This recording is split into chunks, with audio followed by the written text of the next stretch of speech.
Ringrazio nuovamente Concita De Gregorio per averci fatto l'onore di essere qui stasera e vado subito al sodo riflettendo sulla domanda sulla quale si basa questo incontro: dove va la politica?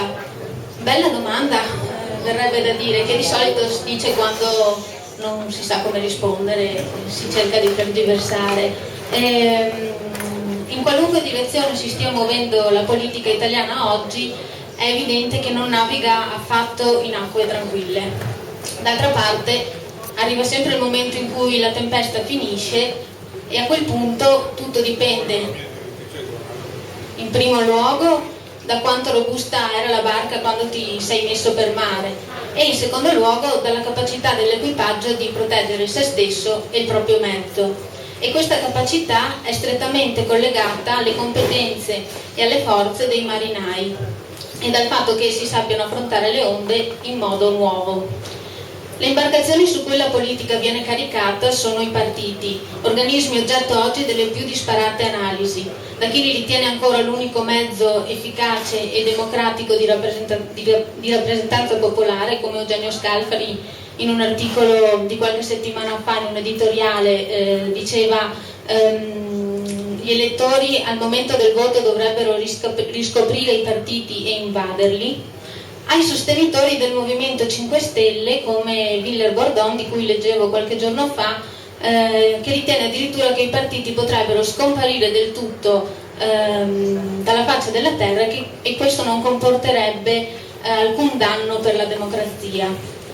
I confini della politica sono fortemente mutati negli ultimi anni nel nostro paese, nel nostro più che in altri mi verrebbe da dire, e viene da chiedersi quindi se i partiti della Terza Repubblica, di cui anche il Partito Democratico fa parte, abbiano davvero idea di quali sono i problemi dell'Italia oggi e se sappiano davvero come affrontarli.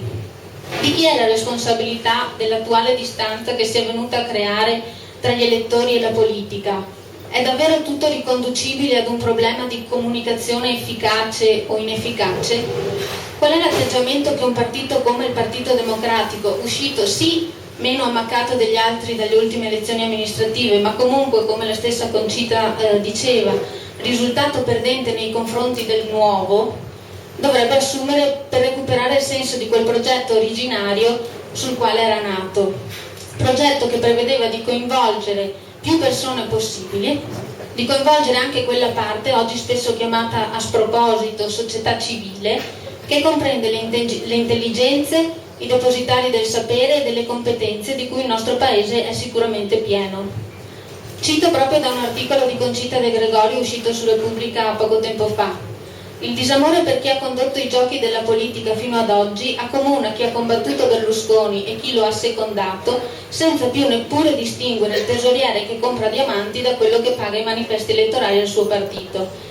E allora il vuoto attorno cresce e cresce fino ad alimentare la fastidiosa sensazione che il PD sia un luogo, come dicono coloro che conoscono solo questo linguaggio, contendibile, che sia un mezzo di trasporto ancora buono ma privo di una dirigenza all'altezza. E mi viene da dire che la domanda da porci sia proprio questa: come viene selezionata questa dirigenza? Sulla base di quali criteri viene scelto l'equipaggio che poi andrà a guidare la barca del Partito Democratico? L'impressione, confermata credo anche da Concita, è che esso venga selezionato sulla base di logiche interne e non per meriti o competenze. Come sostenuto Laura Puppato, che arriverà più tardi, la risposta deve essere rinnovare la classe dirigente, che non vuol dire azzerarla, ma rimettere al centro tutte le persone piene di entusiasmo e di capacità che per paura del confronto con l'opacità di certi profili promossi per logiche interne alle carriere di partito sono state fino ad oggi confinate ai margini. I Pizzarotti di Parma, il Maniero di Mira, li abbiamo anche noi, ci sono già dentro il nostro partito, sono già a bordo della nostra barca. Non è necessario ricorrere, per rubare per l'ultima volta un'espressione a Concita, alla blefaroplastica delle liste civiche per tentare di inseguire Grillo sul suo terreno. Perché siamo arrivati ad un tale impoverimento in termini di qualità del personale politico? Sia Concita che Laura hanno parlato della necessità di una rivolta dall'interno dei partiti, E quindi la mia prima domanda è proprio questa: in che senso una rivolta interna? Com'è che si può ritornare a quel progetto originario che ci ha coinvolti nella nascita del Partito Democratico? Se tutte le domande sono così, ne facciamo solo una. No, grazie dell'invito, sono molto felice di essere qui e speriamo insomma di intercettare il tipo di bisogno che voi avete, perché in realtà io preferisco sempre ascoltare, quindi mi piacerebbe magari che faceste delle domande o che diceste qualcosa voi piuttosto che parlare io, perché detesto poi la logica di quella che arriva, parla e dice qualsiasi cosa gli venga in mente e poi se ne va. Sono qui già da un paio di giorni per rendermi conto ancora meglio di quanto abbia fatto l'ultima volta, un paio di mesi fa, quando sono venuta a fare un altro giro in Veneto, di come stanno le cose, perché sono convinta che, scusatemi se vi parlerò schiettamente, ma io sono abituata a dire quello che penso molto, molto semplicemente. Questo diciamo mi ha creato nella vita qualche problema, ma anche e soprattutto mi ha dato sempre una grande fonte di forza. Non ho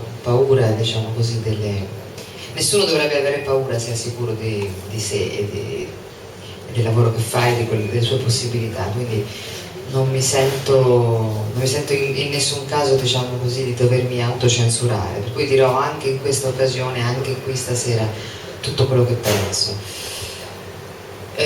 Il problema fondamentale dopo le elezioni amministrative, e io avevo scritto quell'articolo che citavi lungamente, il problema fondamentale del Partito Democratico in questo momento, e lasciatemi dire che lo si dice tutto questo volendogli bene, nel senso che si cerca di migliorare qualcosa in cui si crede, si cerca di stare più comodi in una casa che riconosciamo la nostra casa, si cerca di superare un problema anziché nasconderlo, perché nasconderlo, come tutti sappiamo nelle nostre esperienze di vita individuale, non serve a niente. Allora io credo che il principale problema in questo momento e da qualche tempo del Partito Democratico, che è il primo polo di attrazione del centro-sinistra e che è stato la più considerevole alternativa possibile a Berlusconi quando Berlusconi era ancora in carica, ma non la darei per vinta troppo facilmente questa battaglia, starei in guardia. Ecco, penso che il problema sia un problema di reclutamento della classe dirigente, cioè io credo che per troppo tempo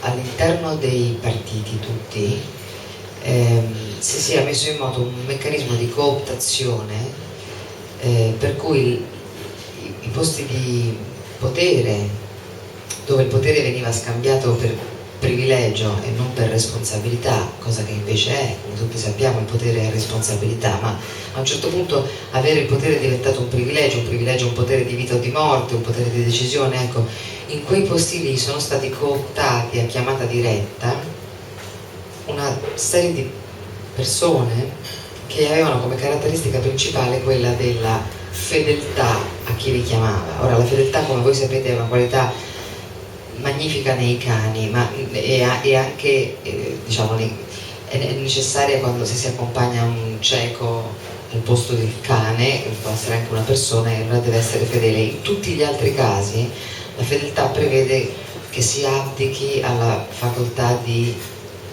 giudicare, di liberamente esprimere il proprio pensiero e di dissentire, qualità che sono proprio invece della lealtà, che per molti anni è stata la qualità principale che si aveva in un gruppo di lavoro. Bisognava essere leali con le persone con cui si lavorava e quindi bisognava essere anche capaci di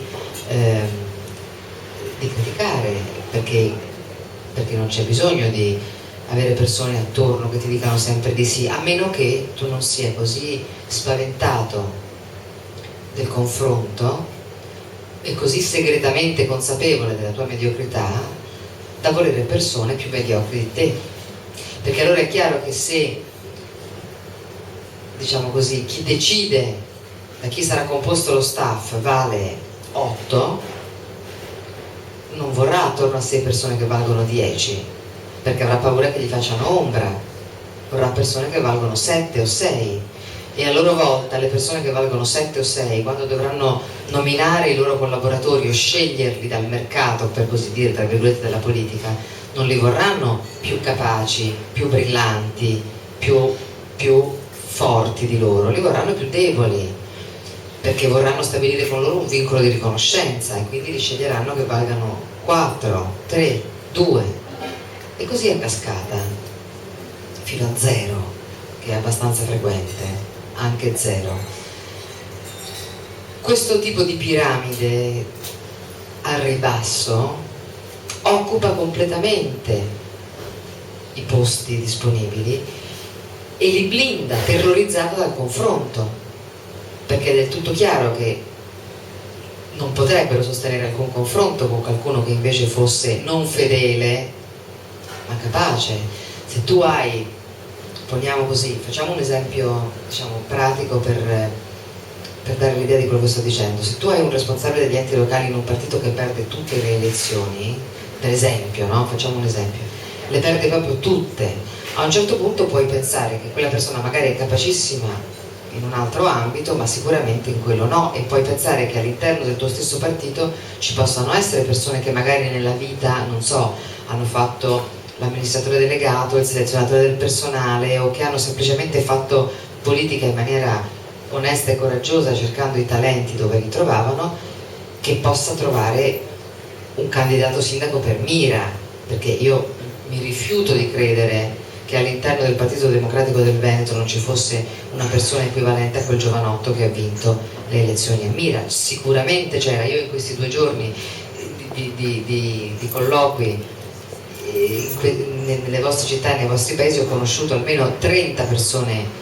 che mi porterei a Roma a farle lavorare in uno staff di segreteria, e tutte le volte che chiedo tu cosa stai facendo mi dicono mi sono dimesso l'altro giorno in dissenso, no io facevo ma adesso non faccio più, no io faccio il vice però no. Allora mi spaventa moltissimo l'idea che tutte le persone che sono davvero capaci, che hanno forza, che hanno talento, che hanno energia, che hanno avrebbero la possibilità dall'interno del partito, non c'è bisogno di andare a cercare troppo lontano, perché all'interno del Partito Democratico, come si dice sul territorio, ci sono le energie che lo mandano avanti. Voi non penserete mica che il Partito Democratico va avanti e vince dove vince e ottiene i suoi risultati dove li ottiene perché c'è a Roma qualcuno che no, ogni volta che Roma mette bocca si perde. Questa è la verità, cioè è così. Io ho seguito da direttore dell'Unità e poi dopo da editorialista di Repubblica una serie di campagne elettorali. Vi ripeto, scusatemi se dico le cose come stanno, ma insomma da direttore dell'Unità io mi sono sentita dire Pisapia non si intervista perché non è il nostro candidato, non gli si dà la parola, e poi dopo quando ho vinto le elezioni Pisapia ho sentito dire le stesse persone abbiamo vinto. Dico no, scusate, chi ha vinto? Abbiamo vinto o ha vinto lui? Perché fino a ieri era il nemico interno a cui non si doveva dare la parola perché il candidato era un altro, poi vince e ti ascrivi la vittoria. E la stessa cosa l'ho vista succedere a Cagliari, a Napoli, a Palermo, a Genova, volete che continui l'elenco? In tutte le più grandi città d'Italia. Mi volete dire che a Parma non c'era un candidato diverso da quello che abbiamo candidato facendo vincere Pizzarotti? Certo, se in una città che da 2 anni combatte il termovalorizzatore tu metti un candidato che ha già fatto il patto con gli industriali per fare il termovalorizzatore, è chiaro che la gente non lo vota, ma questo non ci vuole il responsabile degli enti locali, diciamo, che abbiamo cioè lo capisco anche io, diciamo, no? che non sono una mente politica eccelsa, come spesso mi dicono quando dico guardate che lo raggiungiamo il quorum per il referendum. No, non lo raggiungiamo, no, guardate che lo raggiungiamo perché sono fuori. Il problema qual è? Il problema è che questo modo di fare politica è quello che ha determinato la disillusione dei cittadini nei confronti non della politica ma di questa politica, perché voi stasera e le persone che io vedo intorno e anche quelli che votano Grillo o che fondano movimenti e associazioni che fioriscono continuamente, questa non è antipolitica, Questa è passione politica ma vera, ma forte, di gente che passa qui le serate invece di andare a fare una gita al mare o in montagna, o invece di andare a vedere un film o di stare con qualcuno, di divertirsi in qualche altra forma. Io che passo tutto il mio tempo dopo la famiglia, dopo il lavoro, dopo gli obblighi, dopo tutto, a cercare di parlare con le persone e a capire quello che le persone dicono, non sto facendo il gioco del nemico, sto facendo il gioco di chi amo, perché questa è la mia casa e io voglio che la mia casa sia pulita e che sia trasparente, che funzioni. Non voglio che ci siano persone che chiudono fuori dalla porta quelli bravi perché hanno paura di confrontarsi con quelli bravi, perché quelli bravi sono la misura esatta della loro insipienza. Ogni volta che c'è qualcuno che sa fare qualcosa e si mette accanto a qualcuno che non la sa fare, come dire, è come una specie di fotografia al negativo, no? Se tu prendi, scusate se insisto con questa cosa da responsabile degli enti locali, ma io ho cominciato a fare politica, scusate, perché è importante. Io ho cominciato a fare il giornalismo politico 30 anni fa, no? Ho cominciato 30 anni fa, ero molto giovane, me lo dico da sola, però erano 30 anni fa. Ma 30 anni fa le persone che il braccio destro del segretario e candidato segretario al turno successivo era il responsabile degli enti locali, perché aveva una visione politica pazzesca, una capacità di dialogo incredibile, una conoscenza del territorio palmo a palmo, conosceva gli elettori uno per uno, sapeva valorizzare nei paesi, sapeva sorprendere, ed era il responsabile. Se no, per cosa si chiama responsabile a fare? Se sei responsabile, no? Le parole hanno un senso. Allora, sei responsabile, quindi hai vinto quando vinci, hai perso quando perdi. Se perdi sempre, sarai responsabile delle sconfitte, no? E di solito nelle aziende che funzionano il responsabile delle sconfitte, se gli si vuole molto bene, gli si dice: guarda, ti promuovo e vai a fare il responsabile della non so, di solito una cosa che interessa pochissimo, tipo ambiente, non so, energie rinnovabili, ma non ci si può permettere di perdere tutte le tornate elettorali perché là c'è uno che non sa come si fa, proprio non è impossibile, a meno che la scelta non sia quella di perdere consapevolmente, perché io una volta mi sono anche sentita dire: beh, in fondo se si ritorna alle case madri, i cattolici escono, i DS tornano ad essere una forza, diciamo, del 20%, poi più facilmente ci si può alleare col centro. Ma col centro quale centro? Col centro di Rutelli? Cioè la strategia è quella di allearsi con Casini, con Rutelli, con Fini, facendo fare le trattative a Fioroni che si fa pagare le multe da Lusi? Io non penso che fosse, cioè, io lo dico perché è casa mia, lo dico perché è casa mia. Siccome tutte le volte che ho detto queste cose mi hanno detto: ah, ma stai disturbando il manovratore, dico: ma se il manovratore ci porta contro un muro, sarà bene disturbarlo parecchio, cioè disturbarlo proprio molto, che scenda dalla macchina e faccia salire qualcun altro, perché se abbiamo vinto le elezioni a Genova, vi sembra che abbiamo vinto le elezioni a Genova? Io sono andata a fare i servizi su Genova, i candidati del PD erano due, Marta Vincenzi e Roberta Pinotti. Qualcuno di questi è sindaco? No. Il sindaco è un altro signore, figlio di un antico dirigente del PC, di provatissima fede democratica, che nessuno ha candidato, perché hanno detto: ma quello, figurati, lo sostiene Don Ciotti, ma non lo vota nessuno. Cioè, non hanno un'idea della realtà, non hanno idea. Io sono tornata quel giorno e ho detto: ma scusate, ma avete capito che lo capisce anche un bambino, che se tu candidi per lo stesso partito due profili identici, cioè due donne della stessa età, della stessa esperienza politica, che però vengono una dai DS e una dalla Margherita, lo capisce anche un bambino che c'è un problema che non hai risolto dentro di te. Cioè, come puoi pensare che la gente si fidi di un partito che candida due componenti del medesimo partito una contro l'altra? Ma non viene nessuno a votare, alla gente non verrà a votare.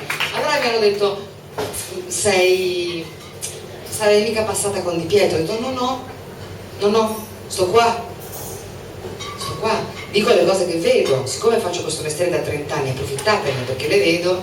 Allora vi dico che se vince Doria, perché vincerà Doria, la metà delle persone non andrà a votare. Per fortuna l'ho scritto prima, perché poi sennò dice, per fortuna l'ho scritto prima, l'ho scritto alla vigilia delle elezioni, ho scritto non andrà a votare l'elettorato del PD, perché è disgustato da quello che sta succedendo, perché veniva boicottato naturalmente Doria, no?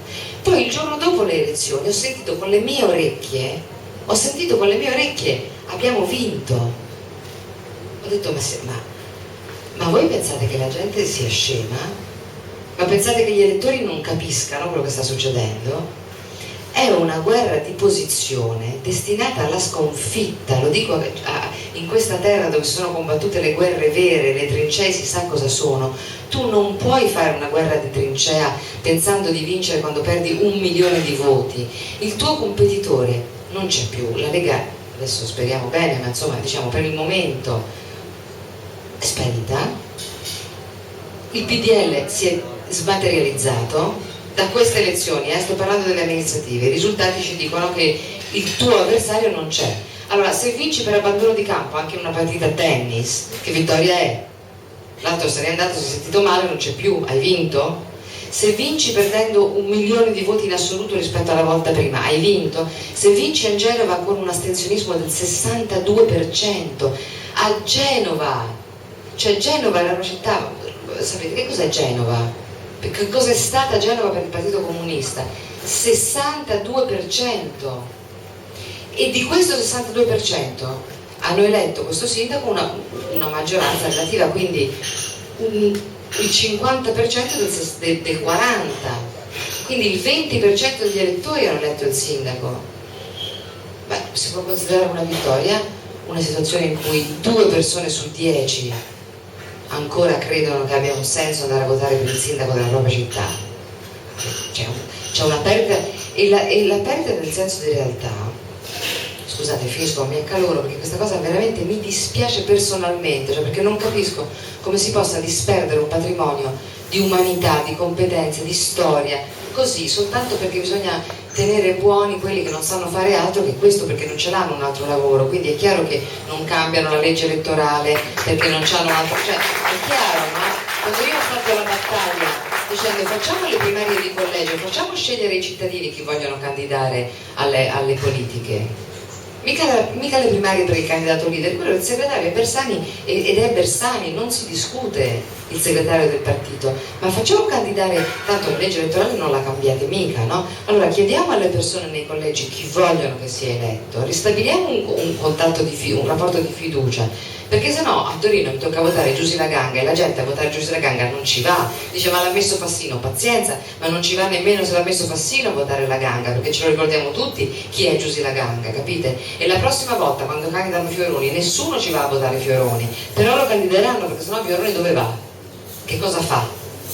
C'ha un mestiere? Sa fare una cosa? No. Allora è questo personale parassitario che ha portato a fondo i partiti politici, e l'antipolitica non è antipolitica, è protesta, disillusione, stanchezza di questo meccanismo che sembra invincibile, perché nessuno riesce a sconfiggerlo, nessuno riesce a entrare dentro il partito e dire scusate, mi fate lavorare a me che sono capace di farlo, fatemi provare, datemi una possibilità, fatemelo fare, ma sistematicamente guardatelo sul vostro territorio, guardate la guerra che fanno le persone che si affacciano e che hanno le capacità e il talento, guardate come le isolano, perché hanno paura. Allora ha ragione Scalfari, Laura Puppato e chiunque dica, non so, che le battaglie si combattono dall'interno. A me questa cosa delle liste civiche mi sembra veramente patetica, perché Grillo Grillo non è Grillo, sono gli elettori di Grillo.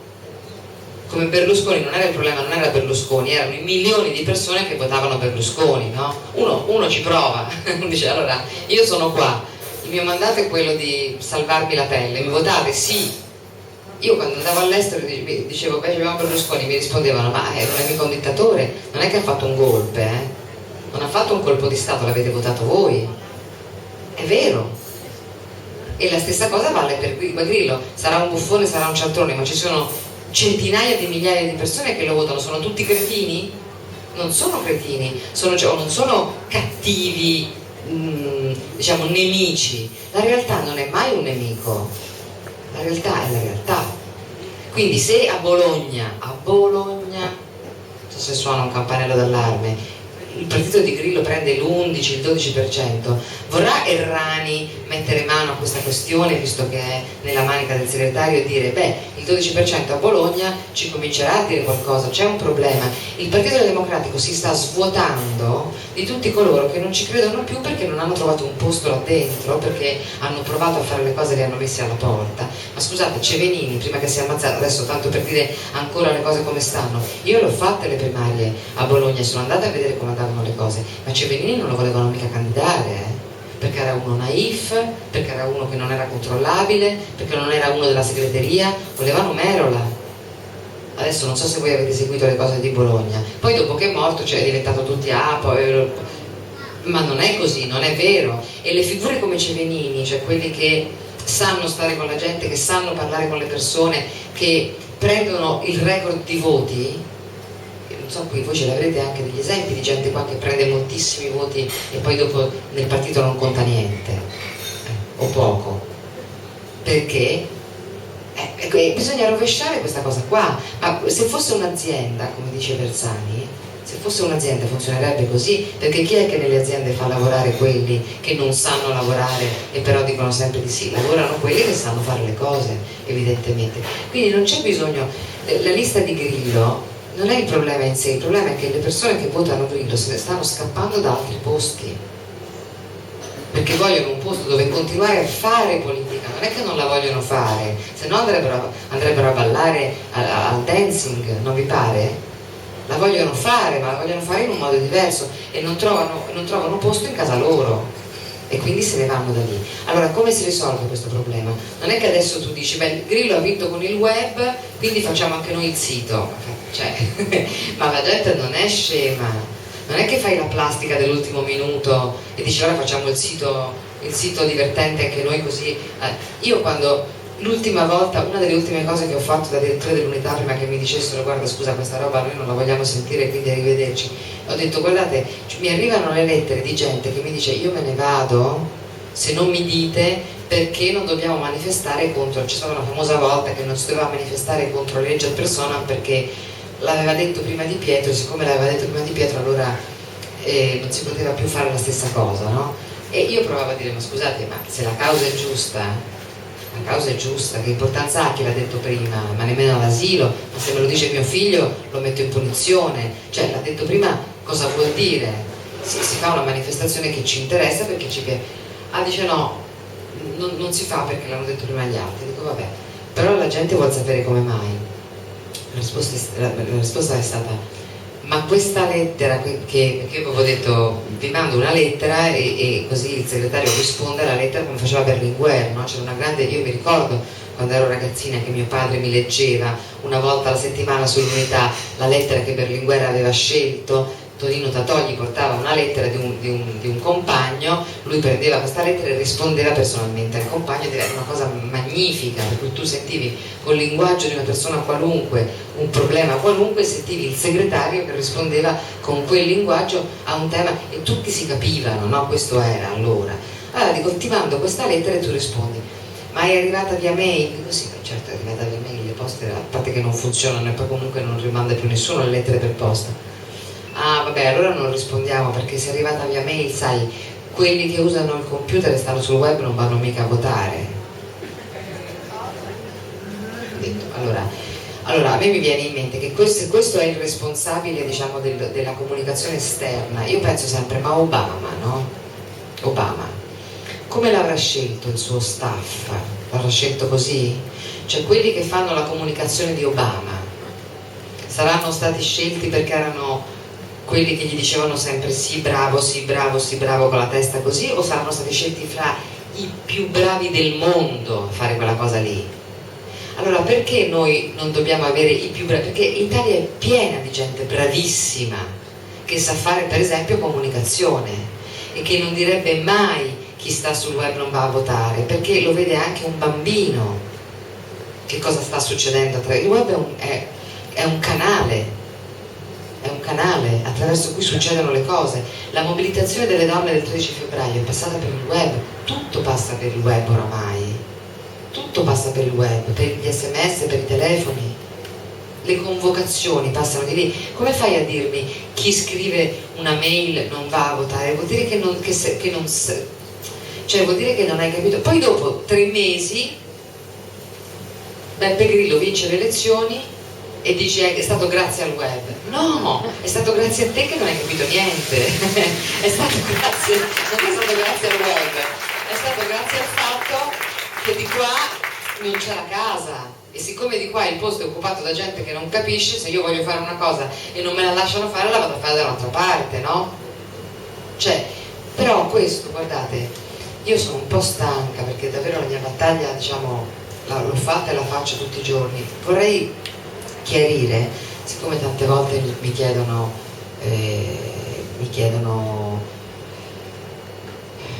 un'altra cosa che succede molto spesso è che per non stare ad ascoltare quello che dici, per comodità, quelli che giocano al risico abitualmente, che dividono il tavolo da gioco, i buoni e i cattivi, i nostri e i loro, i bianchi e i neri, e fanno sempre come se fosse un gioco di strategia, una battaglia. Allora la cosa più semplice da fare è prendere tutti quelli che sono qua uno per uno e incasellarli da una parte. Una volta che tutta la scacchiera è fatta, non c'è bisogno di sapere che cosa dici tu, perché che cosa dici tu non mi interessa, tanto lo so già da che parte stai, no?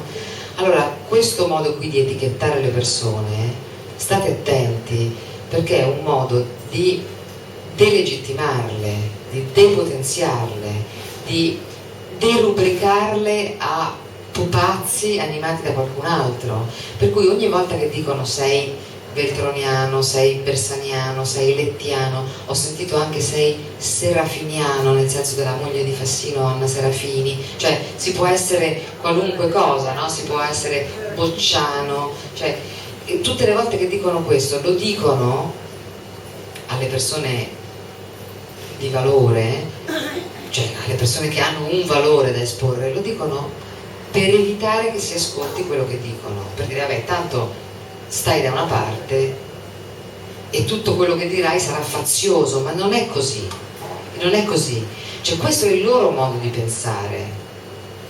Purtroppo denunciano un'attitudine che è sempre stata quella, ma la realtà non è così. Il mondo è pieno di gente, adesso io non so lei di chi è per esempio, ma non mi sembra di nessuno, per dire, no? Io cioè ho 30 anni di esperienza giornalistica, l'ho sentita parlare 5 minuti, adesso magari mi smentirete, però a me mi sembra che questa ragazza qui non debba dare i resti a nessuno, come si dice a Roma, cioè non è che vale per quello che vale, poi magari vedremo, magari più avanti, non so la vita cosa dirà, la vita dirà, però le persone le devi valutare per quello che sanno fare, per quello che dicono, per quello che pensano, per come sono. Se dicessi ma tu sei veltroniano, cioè stai facendo un'operazione un po' sporca, e evidentemente lo dici perché tu sei qualcos'altro e non te lo vuoi sentir dire perché non vali poco, vali niente, sei lì perché qualcuno ti ci ha messo, no? Allora è questo il meccanismo che va scardinato, e si può scardinare, è vero, solo da dentro, occupando tutto lo spazio, sostenendo le persone che vengono messe in minoranza, denunciando le incompetenze e le incapacità, ribellandosi. E quando vi dicono sei un disfattista, stai facendo il male, sapete quante volte mi hanno detto no, di Penati non si può dire perché sennò si fa il male del partito, no, di Lusi è meglio non dire perché sennò. Ma tutte le volte che non si dice una cosa si fa un danno, non si fa un favore. Tutte le volte che c'è un problema e si nasconde si crea una fragilità che esploderà la volta successiva.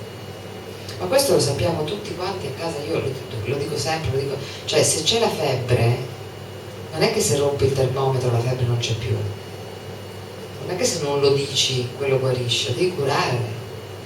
Se tuo figlio ha un compito di matematica e non lo sa risolvere e lo sbaglia e prende 2 e boccia, non è che la soluzione è prendere il quaderno e metterlo sotto il letto.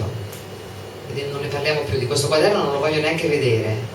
La soluzione sarà bene esaminare quel problema e affrontarlo, e se non ci si riesce chiamare qualcuno più bravo che lo affronti, credo, io faccio così, nella mia vita privata faccio così, e credo che nella vita pubblica si debba fare lo stesso. Allora, quando quelli di noi che dicono queste cose, che sono sempre additati come sì certo, no? Io una volta sono andata a Ballarò perché mi avevano invitato a Ballarò ed è arrivata il giorno dopo una lettera di una serie di parlamentari del PD a Floris, che dicevano a Floris: perché inviti sempre, perché inviti spesso quella lì e invece non inviti mai noi?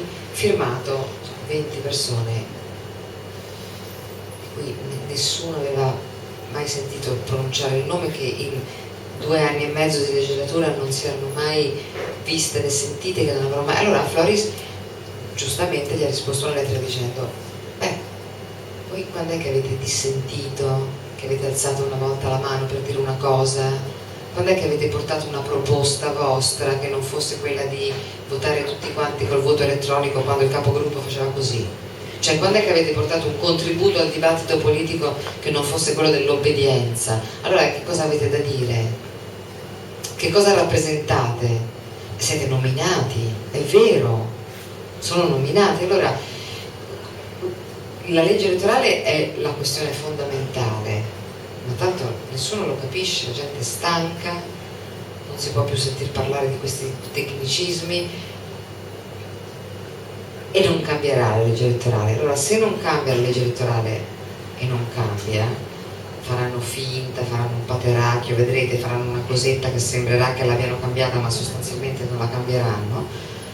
Bisogna che cambi il modo di stare dentro la politica nei partiti e che ritorni vivo quello spirito critico vivace. Ma le riunioni di segreteria negli anni di Reichling, di Vittorio Foa, ma erano della roba che si tiravano le sedie, erano della roba che gli utili si sentivano da terra, cioè erano una cosa che il confronto era... Adesso le riunioni di segreteria o di direzione sono...